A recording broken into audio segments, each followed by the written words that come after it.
Hi అండి, welcome back to our channel అమ్మ చేతికి అమ్మని వంట. ఇవాళ రెసిపీ వచ్చేసి ఎగ్ మసాలా కర్రీ. ఎగ్స్ని చాలా రకాలుగా కర్రీగా ప్రిపేర్ చేసుకుంటూ ఉంటామండి, కానీ ఓసారి ఈ పద్ధతిలో చేసి చూడండి.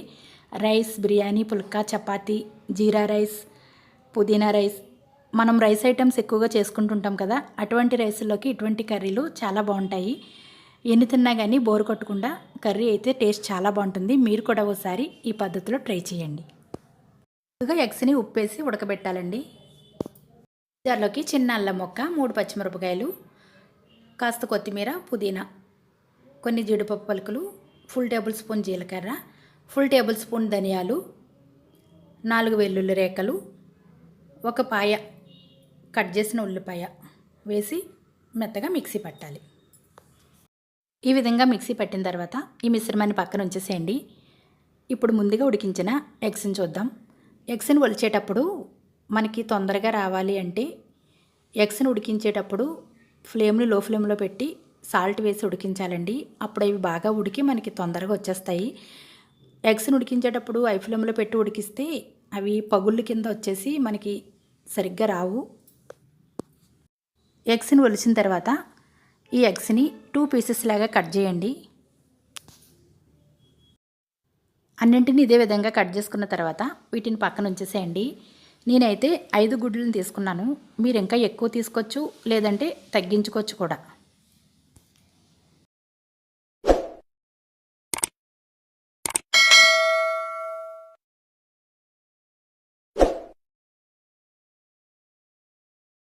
స్టవ్ ఆన్ చేసి ఒక ప్యాన్లో 5 టేబుల్ స్పూన్స్ ఆయిల్ వేసి 2 ఉల్లిపాయలను సన్నగా కట్ చేసినవి వేసి వేయించండి. ఉల్లిపాయ ముక్కలు అనేది చాలా సన్నగానే ఉండాలి. మనం దోశలకు వేసుకుంటాం కదా, ఆ విధంగా సన్నగా కట్ చేసుకుంటేనే మనకి కర్రీ టేస్ట్ బాగుంటుంది. ఉల్లిపాయ ముక్కలు బాగా వేగిన తర్వాత కట్ చేసినవి 2 టమోటా ముక్కల్ని కాస్త సాల్ట్ని వేసి మగ్గనివ్వండి. టమోటా ముక్కలు ఈ విధంగా మగ్గిన తర్వాత చూడండి, ఆయిల్ పైకి ఈ విధంగా సెపరేట్ అవ్వాలన్నమాట. ఈ విధంగా మగ్గిన తర్వాత మనం ముందుగా మిక్సీ పట్టిన మసాలాని వేసి బాగా వేయించండి. మసాలా పేస్ట్ అనేది బాగా వేయించుకోవాలండి. పచ్చివాసన అంతా పోయే విధంగా వేయించుకోవాలి. అప్పుడే మనకి కర్రీ టేస్ట్ బాగుంటుంది.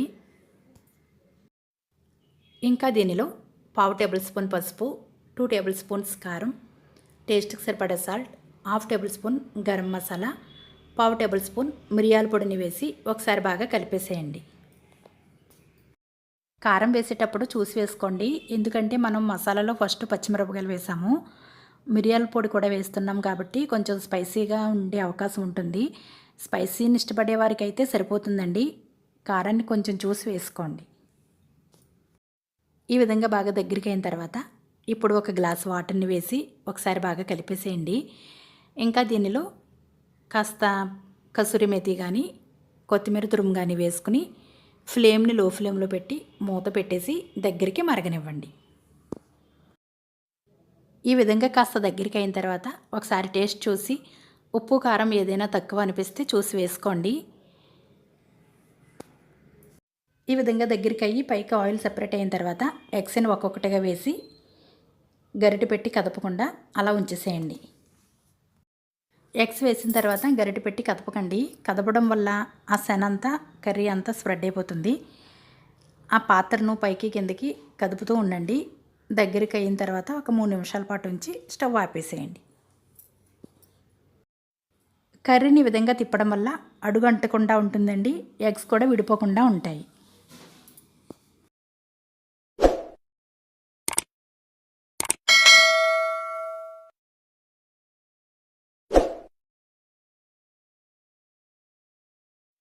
ఈ విధంగా బాగా దగ్గరికి అయిన తర్వాత స్టవ్ ఆపేసేయండి. అంతేనండి, simple and tasty egg masala curry అయితే రెడీ అయిపోయింది. ఇటువంటి కర్రీలు రైస్లోకి కదండి, బిర్యానీ, చపాతీ, పుల్కా, చూడండి మనం బగారా రైస్, జీరా రైస్ ఇటువంటి చేసుకుంటాం కదా, ప్లెయిన్ బిర్యానీ, ఇటువంటి వాటిల్లోకి చాలా బాగుంటుందండి. మన ఇంట్లో ఎగ్స్ ఉంటే చాలండి, ఎగ్స్తో చాలా రకాలుగా ప్రిపేర్ చేసుకోవచ్చు. ఏ రకంగా ప్రిపేర్ చేసుకున్నప్పటికీ ఈ పద్ధతిలో ప్రిపేర్ చేసుకున్నట్లయితే ఎన్ని తిన్నా కానీ బోరు కొట్టకుండా తినే కొద్దీ తినాలనిపిస్తుంది. ఎగ్స్ అంటే ఇష్టం లేని వాళ్ళు ఎవరుంటారు చెప్పండి. ఎగ్స్ని ఇష్టపడే వారికి మంచి రెసిపీ అండి. ఈ వీడియో కనుక మీకు నచ్చినట్లయితే లైక్ చేసి మీ ఫ్రెండ్స్కి షేర్ చేయండి. మన ఛానల్ని సబ్స్క్రైబ్ చేసుకోండి. Thanks for watching.